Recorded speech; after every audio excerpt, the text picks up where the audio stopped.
Hello, faithful listeners. My name's Clay Thompson, and I'll be your guide once again in the fiction room. Today's prompt is brought to us from username Buff Lobster. At the age of 16, everyone gets teleported into a small room. In front of you is a table with all kinds of meals from apples to gourmet meats. Whatever you take a bite of will determine what superpower you'll get. You are the first person to take a bite of the table itself. As always, I hope you enjoy hearing these stories as much as I enjoy reading them, but without further ado, let's begin with our first story, written by Letter Opener 52. One moment I was sitting in my room watching YouTube. The next I was standing next to a massive banquet table in a circular room with 9 other kids my age, looking just as confused as I was. The table had dozens of dishes on it, filled with more food than any buffet I had ever visited. "Welcome, ladies and gentlemen!" A loud voice rang out. We all looked up to see a boy watching us from a balcony on the other side of the room. He didn't look that much different from us if you ignored the green snake eyes that he had and the curled horns on either side of his head. He clapped his hands together and started floating in the air. "Welcome to the 2020 Superpower Feast. Please select a food in front of you, and I'll give you a superpower based on that food." We all stared at him for a few moments, too stunned to say anything. Then one girl with brown curly hair spoke up. Are you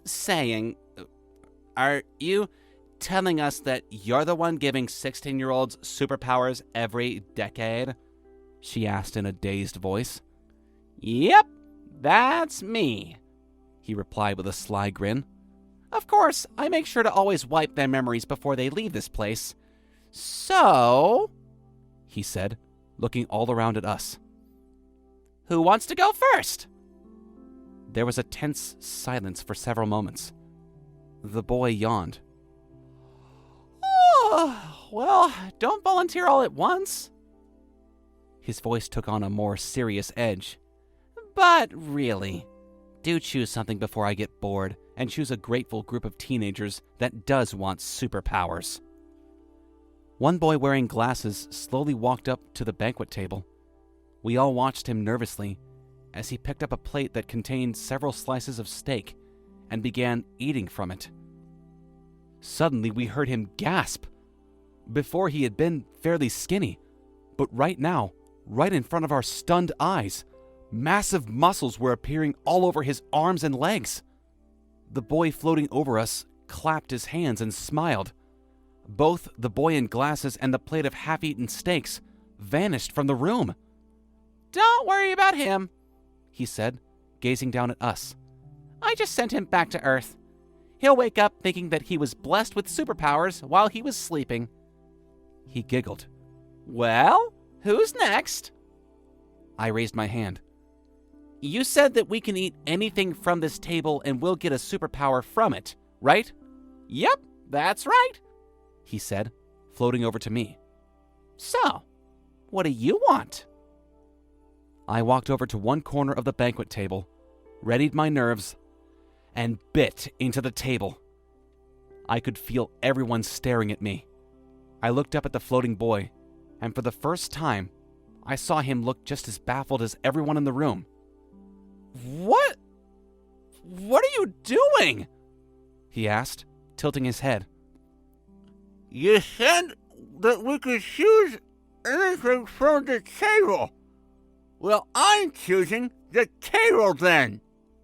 There was a tense silence as we stared at each other. For a moment, I was worried that I had offended him. Then he started laughing hysterically. My gods! I forget how crazy you humans can be sometimes. "Well," he said with a devilish grin, "you can certainly eat the table if you want. But you actually have to swallow part of it. A simple bite is not enough." I nervously gulp. It takes 15 minutes of me constantly stabbing the table corner with a fork before part of it breaks off. The entire time, I can feel the rest of the kids looking at me, probably thinking that I'm a fool or a lunatic. But I've already committed to this. It's too late to back off now. I put the piece in my mouth. It's even more disgusting than I imagined. Foul and rotten with sharp edges poking into my gums. But I managed to swallow it without vomiting. Well, well, well, the boy says, smirking. You know, you're the first person in 500 years to consider eating that table. I think that such creativity deserves a unique reward, wouldn't you say? He slowly descended from the air until his feet touched the ground. He pulled out a red book from his jacket pocket and handed it over to me. Only you will be able to read this. Do take good care of it. I have a feeling that you're going to be very interesting to watch indeed. What is it? I asked, struggling to talk against the waves of nausea coming from my stomach. My cookbook, he said, laughing, before clapping his hands together.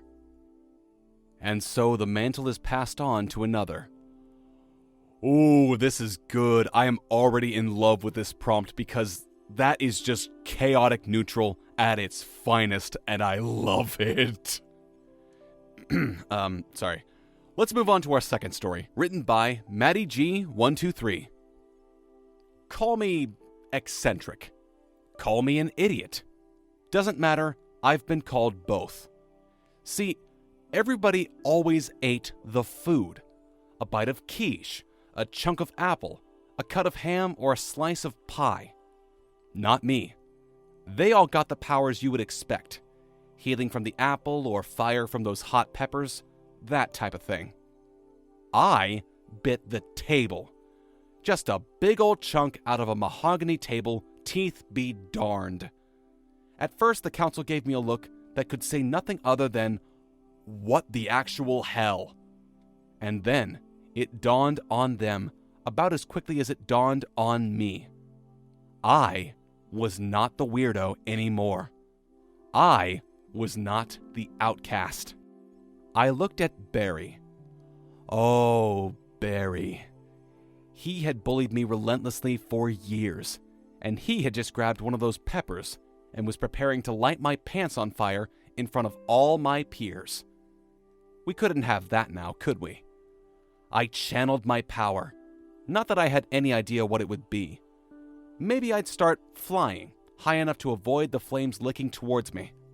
Maybe I would explode something and cause enough of a distraction. Barry huffed and puffed. He knew exactly what his power was supposed to be. But no flame came. Not even a wisp of smoke. Stupid as I might have looked biting the table, he looked like even more of a blowhard as he tried and tried, but failed miserably. "What's happening?" he cried, looking towards the council. They knew no better than anyone else. But as they thought, using the wisdom bestowed upon them by their bite of the olives, their careful trains of thoughts derailed and turned to muddled nonsense. I'd done away with their powers, just like I had with Barry's. The table gave, and the table took away. That was the power of the table that I had bitten a chunk out of.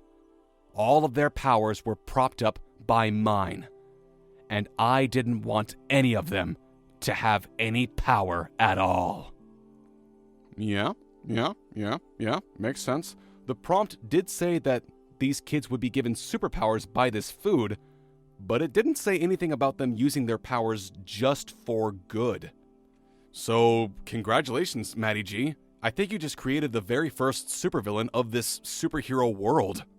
Oh god, it's like All for One's origin from Hero Academia, except he just takes their power away, not steal them for himself, so bravo, very well done. And now, faithful listeners, we must unfortunately bid you farewell once again. Thank you all so much for tuning into the Fiction Room. If you enjoyed today's stories, please consider liking, sharing, and subscribing. It would very much help us. And wherever you are in the world right now, be safe, be well, and we'll see all of you next time.